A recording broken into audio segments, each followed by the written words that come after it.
கேரளாவில் ஏற்பட்ட பேரழிவுக்கு தமிழ்நாடுதான் காரணம் என்று சுப்ரீம் கோர்ட்டில் கேரள அரசு அளித்துள்ள புகார் தமிழக மக்களை அதிர்ச்சியில் தள்ளியிருக்கிறது. கேரளாவை ஒட்டியுள்ள தேனி மாவட்டத்திலிருந்து ஒருவர் தன் ஆதங்கத்தையெல்லாம் கொட்டி கேரள அரசுக்கு திறந்த மடல் எழுதியுள்ளார். அதில் அவர் சொல்கிறார், அத்தனை அழிவை எதிர்கொண்ட பின்னரும் உங்களுக்கு அந்த சின்னஞ்சிறு முல்லைப் பெரியாறுதான் உறுத்துகிறது என்றால் உங்கள் மீது இரக்கம் கொண்டதே தவறுதானோ என்று நினைக்கத் தோன்றுகிறது. 2 லட்சம் கன அடி நீரை வெளியேற்றி ஆலுவாவையும் எர்ணாகுளம் கொச்சியையும் வெள்ளக்காடாக்கிய இடுக்கி அணை மீது உங்களுக்கு வராத கோபம் வெறும் 20,000 கன அடி நீரை வெளியேற்றும் முல்லைப் பெரியாறு மீது வருகிறது என்றால் உங்கள் மீது நாங்கள் எப்படி இரக்கம் கொள்ள முடியும்? பம்பை ஆற்றையும் அச்சங்கோவில் ஆற்றையும் இணைத்து அதை தமிழ்நாட்டின் வைப்பாரோடு இணைப்போம் என்று நாங்கள் 1 நூற்றாண்டாக கத்திக் கொண்டிருக்கிறோம். அது உங்கள் செவிகளில் ஏறியிருந்தால் பம்பை இன்று வெள்ளக்காடாக மாறியிருக்காது. மொத்த தண்ணீரையும் வைப்பாற்றில் ஓடவிட்டிருந்தால் காய்ந்து கிடக்கும் எங்கள் விருதுநகர் மாவட்டம் கடைத்தேறியிருக்கும். செண்பகவல்லி அம்மன் கோவில் அணைக்கட்டை உடைத்தெறிந்த உங்களையே திரும்ப கட்டித்தாருங்கள் என்று கதறினோம். கட்டுவதற்காக 1967ஆம் ஆண்டு நாங்கள் கொடுத்த நிதி 5 லட்சம்.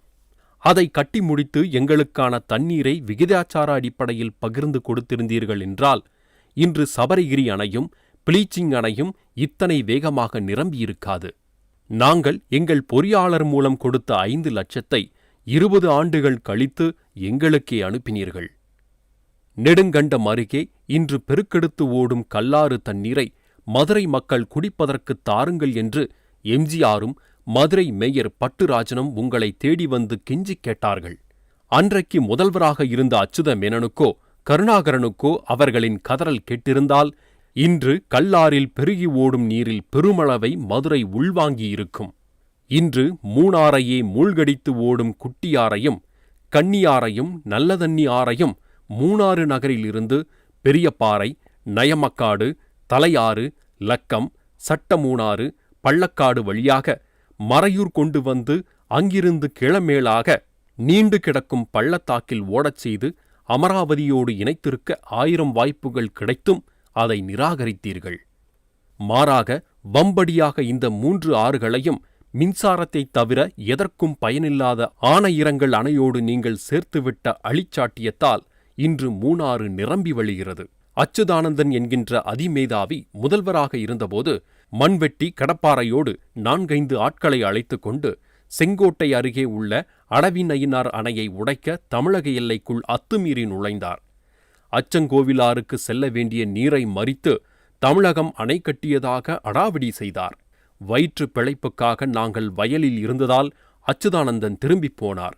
இல்லை, கதை மாறியிருக்கும். நீலகிரியை 1956இல் நேருவிடம் எழுதி கேட்ட நீங்கள் அது கிடைக்காமல் போனதால் இன்று மாயாற்று நீரை கேட்டுக்கொண்டிருக்கிறீர்கள். பரம்பிக்குளம் ஆழியாற்றில் பிரச்சனை, நெய்யாற்றின் கரை இடது வாய்க்கால் பிரச்சனை, அட்டப்பாடி முக்காலியில் பவானியை முன்வைத்து பிரச்சனை, பில்லூர் அணையில் பிரச்சனை, இப்படியாக உங்கள் நீர் துரோகங்களை பட்டியலிட்டு போகலாம். தமிழர்கள் ஆதிகாலத்தில் வகுத்து தந்த நீர் மேலாண்மை என்னும் தத்துவத்தை மலையாள சகோதரர்கள் இனியாவது உணர வேண்டும்.